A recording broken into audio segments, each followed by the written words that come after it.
When I talk about risk, I don't mean avoiding risk. I mean managing it and understanding it.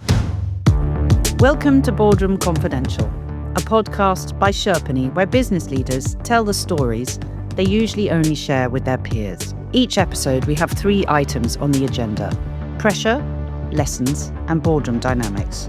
I'm Emily Sheffield, communications specialist, broadcaster, former newspaper editor, and experienced board member. And I'm looking forward to sitting down with senior leaders to talk about what really goes on behind the boardroom doors when the pressure's on and the stakes are high.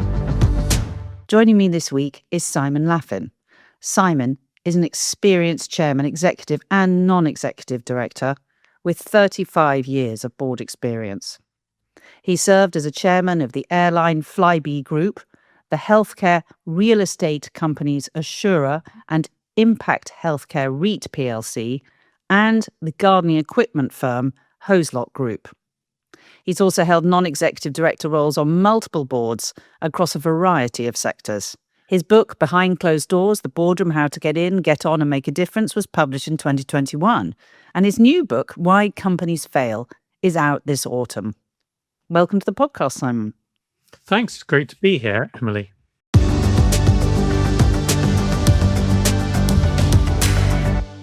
The first item on our agenda is boardroom pressure.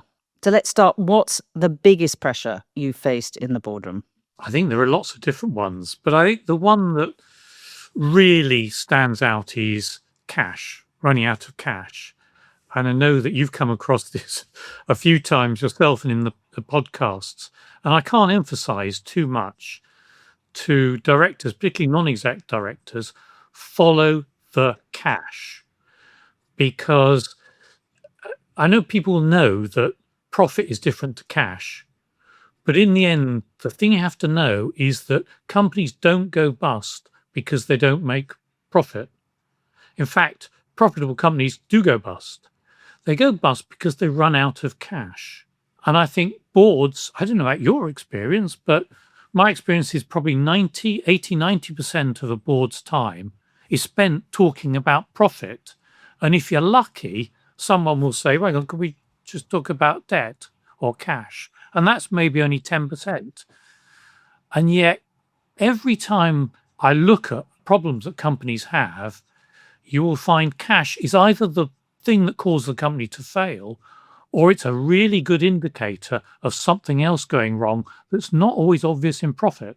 I completely agree. I mean, that's certainly been my experience. It's quite well known that there was huge financial pressure when you were chair of the British airline Flybe. Can you talk us through what happened and how some of those board meetings played out? And looking back now to your first point, do you think the board talked about cash and that cash flow enough?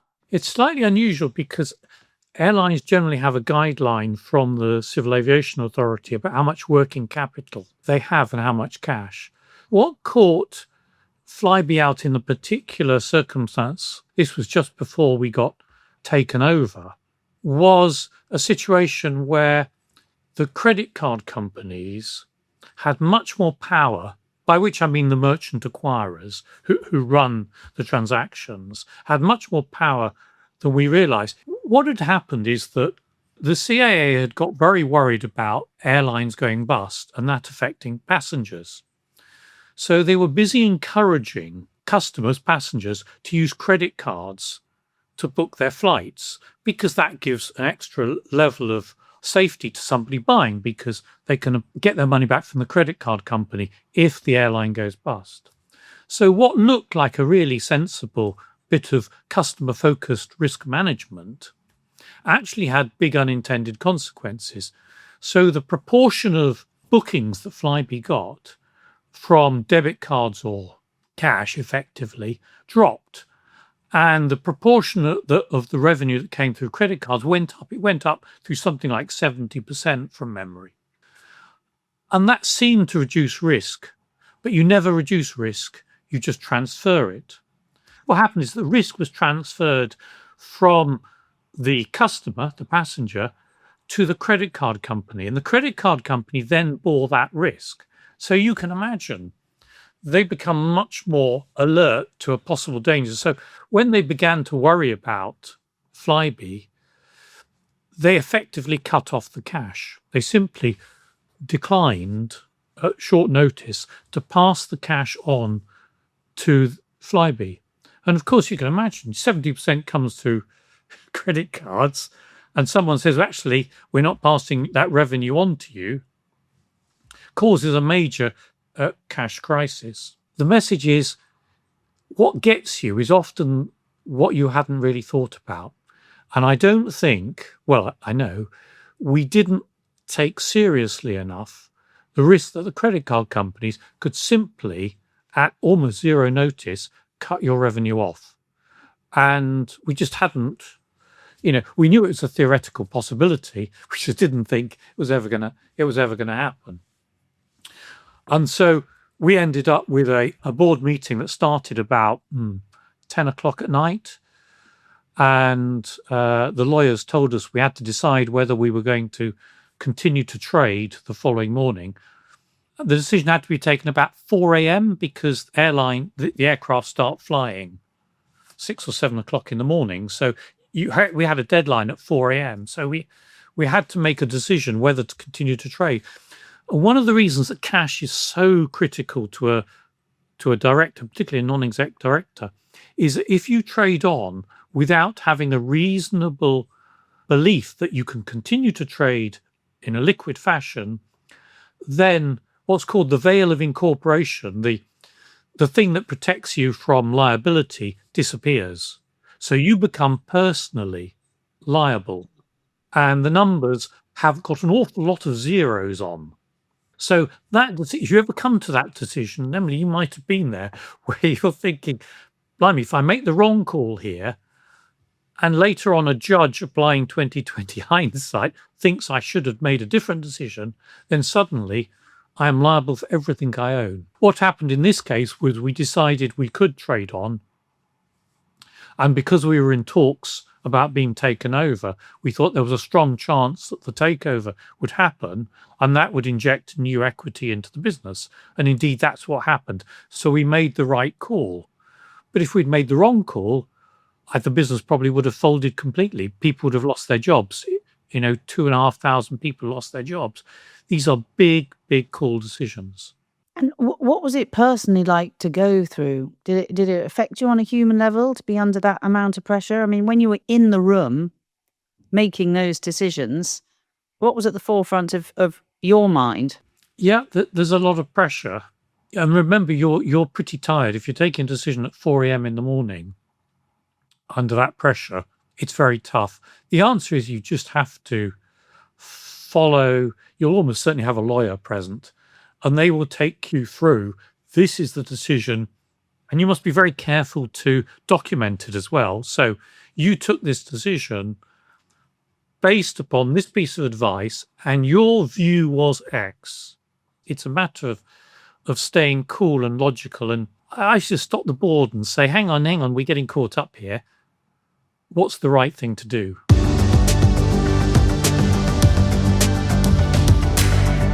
So up next, boardroom lessons. What's the biggest boardroom lesson you've learned? You can probably guess I'm going to say risk, because it's very alluded to the previous, but I'm absolutely convinced we must take risk more seriously, and we must think about it harder. Too often it gets delegated to the risk committee, or it's a box ticking exercise, because actually, if you're discussing risk at a high level, it's a bit boring. The way I think we should do is we need to think about everything as risk. If you decide, shall I get up this morning? You'll make a risk assessment. I think I'll get the train to work today because the risk of being delayed in the car is greater. So everything is a risk decision. And too often we think about strategy and then we think about risk. Often get shoved on the end of a business case, or it's done at the end. Oh, yeah, risk, yeah, okay. But I think the key to a strategy is about risk and reward. It's about pros and cons. They're exactly the same thing. So if you are not talking about risk when you talk about strategy, you're not properly evaluating the strategy. So that's my biggest point, is talk about it and make sure people are talking about it when you consider the core strategy. How do you stop risk? Everyone focusing on risk so much, you end up not taking any risks because businesses do need to take a level of risk. When I talk about risk, I don't mean avoiding risk. I mean managing it and understanding it. So the first thing you have to do is you have to understand the risk. The second thing is you need to think about how you will handle it, because you're absolutely right. Everything in life has risk. And theoretically, businesses make money by taking risk. The way I would focus it is, too often companies think about, I don't really like the word mitigation, because what happens is you say there is a risk. Maybe there's a risk that the product will fail. So you talk about the mitigations, and the mitigations are you'll form a committee to check the consumer research.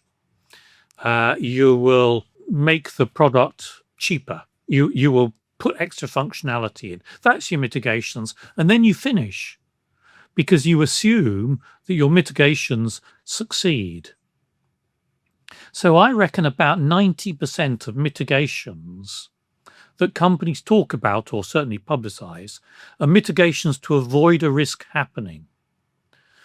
But actually, I think about half of those mitigations should be mitigations of the risk has happened. How do we minimize its impact?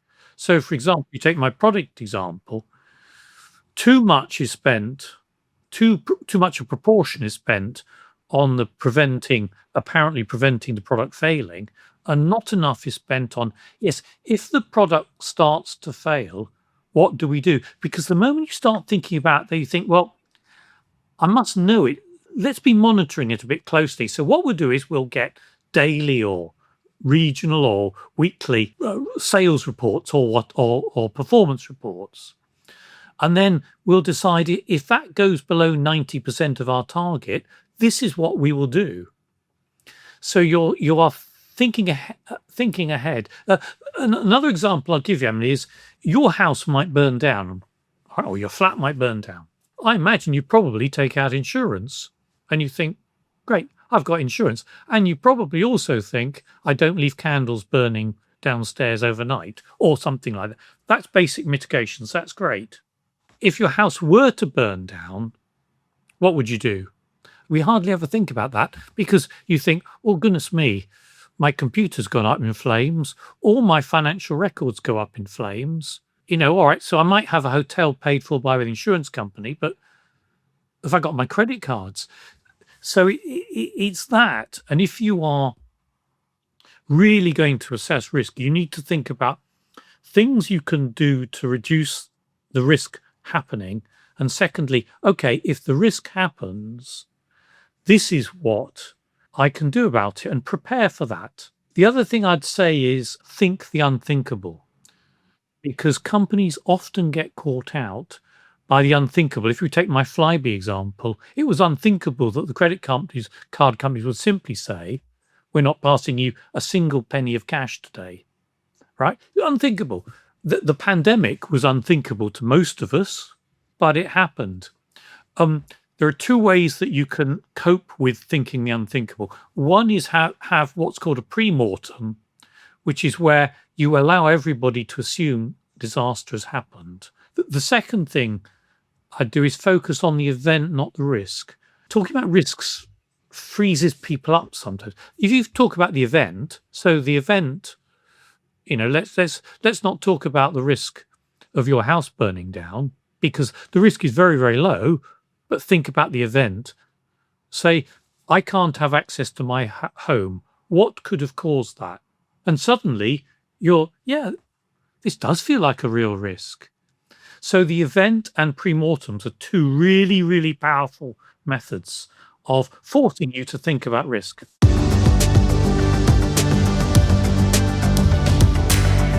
Now we are on to boardroom dynamics. Do you have examples of boards you've worked on where the dynamics have been wrong, and an example where they've been really good? The most corrosive things to boards generally are where, one, the chairman isn't very good and everybody knows it, because getting rid of the chairman is much more difficult than getting rid of a CEO. Secondly, if you've got a SID who maybe is ambitious and fancies the chair role, that can be very dangerous. And you can have problems where shareholders, less so in public companies, but I have experienced this, where shareholders have representative directors who maybe have different motives to independent non-execs directors. The best examples of boards are, I've found, when after a crisis or a significant situation where people pull together and you're all feeling as if you're pulling the same way. So a lot of it is about personal relationships, and a lot of boardroom performance is about human behavior, which is an area I'm particularly interested in. And how important is it for board members to have a relationship outside of the boardroom, do you think? It's situational. I think it varies. In generally, yes, it's a good idea, especially if you've got new members or you've got change at boardroom level. If people have worked together for years, your danger may be the opposite to that. But yes, I think it does. I mean, off-sites have the same. You just sort of relax a bit more. So yes, it is. What used to happen is that boards would go on shoots or golf days. And the real danger with that was it was not inclusive. So I think what you have to do, you have to make sure that what you do outside the board appeals equally to everyone. 100%, yeah. And that leads us on to diversity in the boardroom. Diversity initiatives are under pressure in the US, for example. Why do you believe it's important to have diverse voices and perspectives on a board? In a way, the biggest risk is consensus. And if I criticize myself as a chair, I would say that probably I valued consensus too much because it doesn't make your life easy. And yet the reality is sometimes you can get consensus where everybody agrees and it's still the wrong decision. And now there is an argument that if everybody agrees, the chair should then stop it and say, no, we're not going to agree this till somebody disagrees. Come on, there must be a counter argument because there needs to be. So, for whatever diversity people bring, whether it's ethnicity, gender, nationality, experience, whatever it is, I think it's helpful because it brings a slightly different slant and a slightly increased risk that you won't end up with too much consensus. Simon, it's been such a pleasure hearing your stories and your insights. We like to finish with one final question. If you could go back to your first board meeting, what would you tell yourself? I was hopelessly underprepared, and I think most new executive or non-executive directors are. And I think the training and development we do for directors is not very good. It's way too governance orientated, way too legally orientated. In the end, I wrote my first book as a sort of message to myself, things I wish I'd known 30 years earlier. Because, you gain experience, and you mentioned that we gain experience. The job is experience you gain about half an hour after when you really needed it. And there are ways, and I think we need to get much better at training people up so they begin to understand what they don't know or know what they don't know. I think that's a very good idea. I wish I'd read more books, I think, before I joined my first board meeting. Simon Laffin, thank you so much for sharing your boardroom stories with us and giving us your time and commitment. It's been a pleasure, Emily. I enjoyed it. You've been listening to Boardroom Confidential, a podcast by Sherpany. Sherpany is a leading meeting management solution designed to meet the unique needs of the board committee, and executive meetings. Find out more at sherpany.com and make sure you subscribe to the Boardroom Confidential podcast to hear more business leaders tell the stories they usually only share with their peers.